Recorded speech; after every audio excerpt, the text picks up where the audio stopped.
আজকে এমন একটি গুরুত্বপূর্ণ দোয়া আমি আপনাদেরকে শিক্ষা দেব। আবু দাউদ শরীফের 5092 নম্বর হাদিস। এই দোয়াটি যদি সকালে 3 বার এবং সন্ধ্যায় 3 বার পড়তে পারেন, ইনশাআল্লাহ আল্লাহ পাক আপনাকে অঢেল সম্পত্তির মালিক বানিয়ে দেবে। শুধু তাই নয়, মনের সমস্ত আশা আল্লাহ তাআলা পূর্ণ করবেন।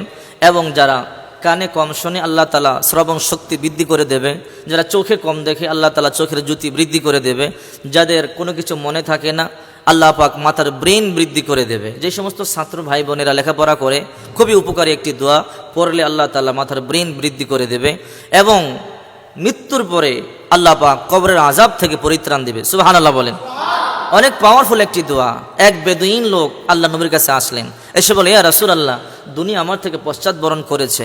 ইয়া রাসূল, দুনিয়া আমার থেকে বিমুখ হয়েছে, আমি দুর্বল হয়ে পড়েছি, অসহায়।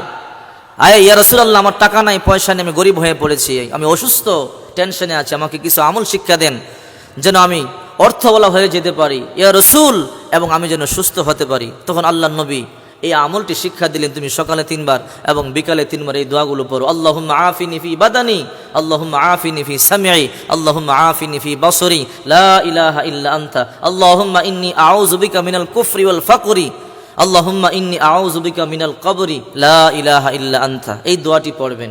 আমি আবারও বলছি আপনাদের সুবিধার্থে, আল্লাহুম্মা আফিনি ফি বাদানি, আল্লাহুম্মা আফিনি ফি সামঈ, আল্লাহুম্মা আফিনি ফি বাসরি, লা ইলাহা ইল্লা আনতা, আল্লাহুম্মা ইন্নী আউযু বিকা মিনাল কুফরি ওয়াল ফাকরি, আল্লাহুম্মা ইন্নী আউযু বিকা মিনাল কবরি, লা ইলাহা ইল্লা আনতা। এই আমল শিক্ষা দিলেন।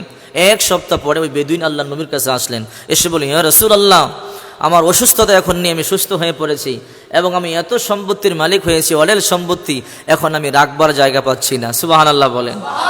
এই জন্য এই দোয়া আপনি পড়বেন। এই দোয়া যদি পড়েন, ইনশাআল্লাহ আল্লাহ পাক অঢেল সম্পত্তির মালিক আপনাকে বানিয়ে দেবে, যা রাখবার জায়গা পাবে না, যা হাদিস থেকে প্রমাণিত। এই জন্য এই আমলগুলো আপনি বেশি বেশি করার চেষ্টা করবেন। যারা অসুস্থ, এই আমল করবেন। যাদের মাথার ব্রেন কম, চোখে কম দেখেন এবং যারা কানে কম শোনেন, বিভিন্ন রোগে আক্রান্ত, এই দোয়া পড়বেন। ইনশাআল্লাহ আল্লাহ পাক রব্বুল আলামিন অতি দ্রুত আপনাকে মনের নেক মাকসাদগুলো পূর্ণ করে দেবে। আমাদেরকে আমলগুলো করার তৌফিক দান করুক। সবাই বলে আমিন।